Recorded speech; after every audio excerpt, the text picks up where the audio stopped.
मारो इसे और मारो इसे, ये इसी लायक है।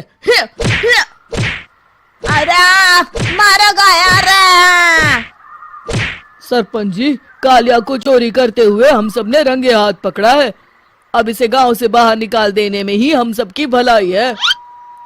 तो देर किस बात की है, अभी इसे धक्के मार के इस गांव के बाहर का रास्ता दिखा दो।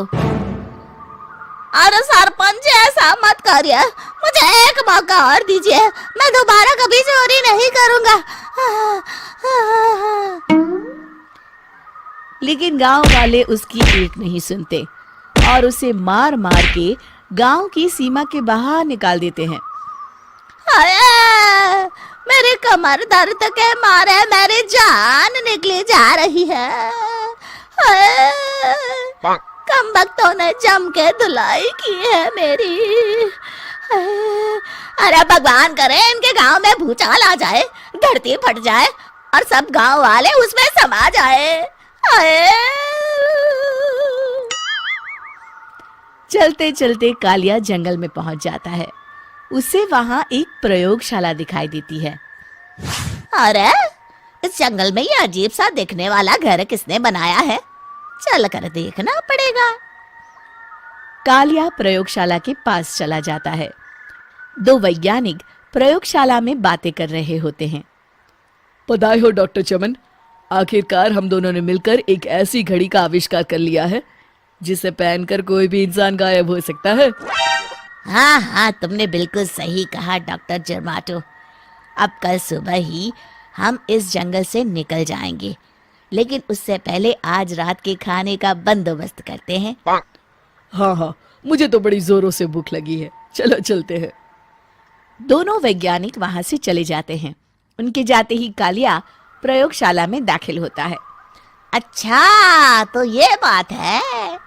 कालिया बड़े से कांच के अंदर रखी घड़ी को बाहर निकाल लेता है और अपनी कलाई पर बांध लेता है। फिर घड़ी में लगा बटन दबा देता है। कालिया को एक जोरदार झटका लगता है। कालिया अपने आप को आईने में देखता है तो उसका पूरा शरीर पूरी तरह से गायब हो चुका होता है। अब तो जो चाहे वो कर सकता हूँ। सबसे पहले मैं उन सभी को सबक सिखाऊंगा। गांव वालों, मैं आ रहा हूँ। कालिया गांव की ओर चल पड़ता है। थोड़ी देर के बाद दोनों वैज्ञानिक वहां आते हैं। अरे ये क्या, लगता है कोई हमारी घड़ी चुरा कर ले गया है। ये देखो पैरों के निशान। अब क्या होगा, अगर वो घड़ी किसी गलत हाथों में पड़ गई तो अनर्थ हो जाएगा। तुम चिंता मत करो, हमारी घड़ी में जो बैटरी लगी है ना, वो सिर्फ 24 घंटे चलेगी। उसके बाद वो घड़ी काम करना बंद कर देगी। उधर दूसरी तरफ गांव में सरपंच अपने घर में सो रहा होता है। तभी एक आहट से उसकी नींद खुल जाती है। अरे कौन है वहाँ? बड़े मजे से सो रहा है, आज मैं तुझे नहीं छोड़ूंगा। कालिया पास में पड़ा डंडा उठाकर सरपंच की पिटाई शुरू कर देता है। ये ले, ये ले, तू इसी लायक है, ले। आप मर गए। अरे ये क्या हो रहा है? अरे कोई बचाओ मुझे, मेरे घर में भूत आ गया है। सही कहा, मैं भूत ही तो हूँ, ये ले। अरे भूत जी, मैंने आपका क्या बिगाड़ा है, मुझे छोड़ दीजिए। आपको क्या चाहिए?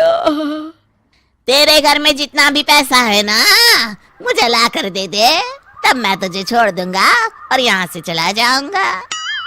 सरपंच अपनी तिजोरी से पैसे निकालकर एक बड़े कपड़े में बांधकर जमीन पर रख देता है और कालिया वो सारा पैसा लेकर वहां से चला जाता है। दूसरी तरफ जमींदार गांव के चौराहे पर खड़ा कुछ लोगों से बात कर रहा होता है। इस कमीने जमींदार ने भी मुझे बहुत पीटा था, इससे भी बदला लेना तो बनता है। हाँ? जमींदार अचानक अपने आप को चांटे मारने लगता है। अरे भाई ये क्या हो रहा है? जमींदार साहब, अब ठीक तो है ना? अरे मुझे नहीं पता भाई।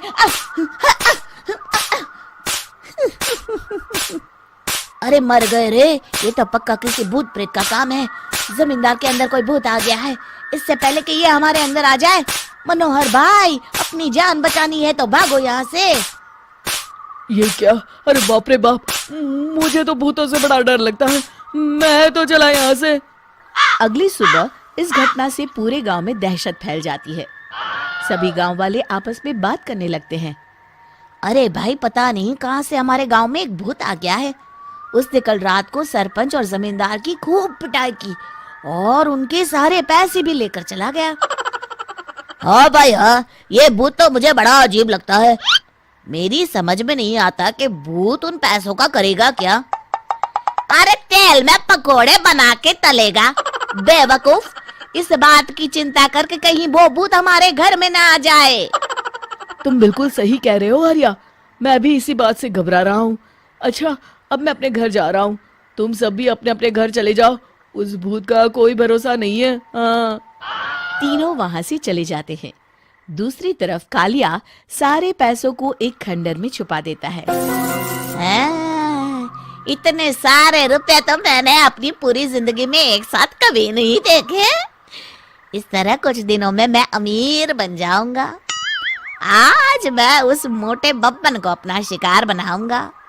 सुना है दहेज में बहुत सारे पैसे और गहने मिले हैं उसे। रात होते ही कालिया बब्बन के घर में घुस जाता है। हाँ, मिल गई तिजोरी।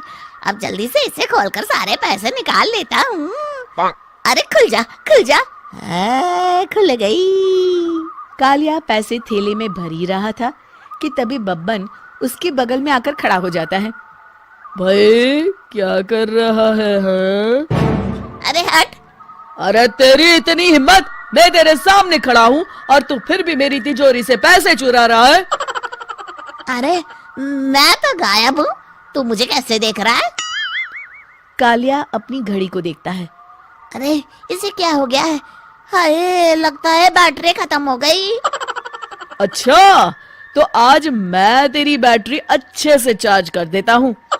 अरे भाग्यवान, जरा मेरा डंडा तो लाना। ये मोटा मुझे नहीं छोड़ेगा। अरे भागो। कालिया भागकर घर के बाहर जाता है। बाहर सभी गांव वाले हाथ में डंडा लिए खड़े होते हैं। अच्छा, तो तू वो भूत है? मुझे माफ कर दीजिए सरपंच जी, मैं आपके और जमींदार जी के सारे पैसे लौटा दूंगा और आज ही हमेशा के लिए ये गांव छोड़कर चला जाऊंगा। शिक्षा, बुराई ज्यादा दिन की मेहमान नहीं होती, एक दिन उसका अंत हो ही जाता है।